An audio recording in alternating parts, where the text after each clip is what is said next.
நடிகர் சந்தானம் காமெடியனா இருந்து ஹீரோவா அறிமுகமான படம் தான் வல்லவனுக்கு புல்லும் ஆயுதம். டைரக்டர் ராஜமௌலி இயக்கத்துல தெலுங்குல வெளியான மரியாதை ராமண்ணா படத்தோட அபிஷியல் ரீமேக் தான் இந்த வல்லவனுக்கு புல்லும் ஆயுதம் படம். பெரிய எதிர்பார்ப்போட வெளியான இந்த படத்துக்கு மக்கள் மத்தியில இருந்து கலவையான விமர்சனங்கள் தான் வந்துச்சு. என்னதான் இந்த படத்துக்கு கலவையான விமர்சனங்கள் வந்தாலும் இந்த படத்துல வர காமெடி எல்லாமே மக்கள் மத்தியில ரொம்பவே பிரபலமாச்சு. குறிப்பா தேவயானியோட கணவர் ராஜகுமாரனோட அந்த ட்ரெயின் காமெடி செம ஹிட்னு தான் சொல்லணும். மேலும் டைரக்டர் ராஜகுமாரன் காமெடியனா வேற ஒரு பரிணாமத்துல நடிச்சது புதுசாவும் அதே சமயம் வியப்பையும் ஏற்படுத்துச்சு. ஆனா இந்த காமெடியை பத்தி தேவயானி இப்ப சமீபத்துல பேசி இருக்கிறது சோசியல் மீடியால சலசலப்பை ஏற்படுத்தி இருக்கு. தேவயானி அந்த இன்டர்வியூல என்ன சொல்லியிருக்காங்கன்னா, எனக்கு அந்த காமெடி எதுவுமே பிடிக்காது, என்னால அதை ஏத்துக்க முடியல, அவர் ஏன் அப்படி நடிச்சாருன்னு தெரியல, என்னோட கணவர் நடிச்ச படத்திலேயே எனக்கு கடுகு படம் தான் பிடிக்கும், அதுல ரொம்ப நல்லா நடிச்சிருப்பாரு, டைரக்டர் மில்டன் என்னோட கணவரால இப்படியும் நடிக்க முடியும்னு காட்டியிருப்பாரு, அதுக்காக அவருக்கு எப்போதுமே நன்றி கடன் பட்டிருக்கேன் அப்படின்னு தேவயானி ரொம்ப வெளிப்படையா ராஜகுமாரன் வல்லவனுக்கு புல்லும் ஆயுதம் படத்துல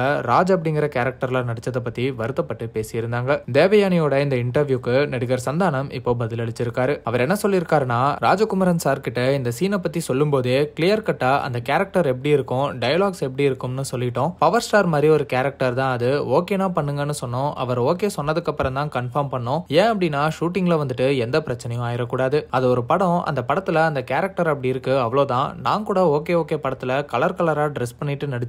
என்னோட ஃபேமிலியில இருக்கிறவங்க கூட ஏன்டா இப்படி எல்லாம் நடிக்கிற, யார் இப்படி எல்லாம் ட்ரெஸ் போடுவாங்கன்னு கேட்டாங்க. அதெல்லாம் பார்த்தா அப்படிங்கிற கேரக்டருக்கு உரிய அம்சம். படத்துல தான் அந்த கேரக்டர் அப்படி இருக்கும். இதை ரியல் லைஃப்ல ஒருத்தர் அப்படி கிண்டல் பண்ணி காமெடி பண்ணாதான் அது தப்பு. நானே இப்போலாம் என்னோட படங்கள்ல பாடி ஷேமிங் பண்ற மாதிரியோ பட்டப்பேர் வச்சு கிண்டல் பண்ற மாதிரியோ சீன்ஸ் எல்லாம் இப்ப வைக்கிறது இல்லை அப்படின்னு சந்தானம் பதில் அளிச்சிருக்காரு. படத்தை படமா பார்க்கணும், அது ரொம்ப மனசுக்கு எடுத்துட்டு பிடிக்கலன்னு சொல்றதெல்லாம் ஏத்துக்கிற மாதிரி இல்லை அப்படிங்கிறது தான் இங்க பலரோட கருத்தா இருக்கு. மேலும் அவங்க கணவரா இருக்கவே தேவயானிக்கு அது கஷ்டமா இருந்திருக்கலாம். ஆனா இதுல சந்தானத்தோட தப்பு எதுவுமே இல்ல, ராஜகுமாரன் சார் கிட்ட முறையா அனுமதி வாங்கிட்டு தான் எடுத்திருக்காங்க அப்படின்னு நெட்டிசன்ஸும் தேவயானியோட கருத்துக்கு விளக்கம் அளிச்சிட்டு வராங்க.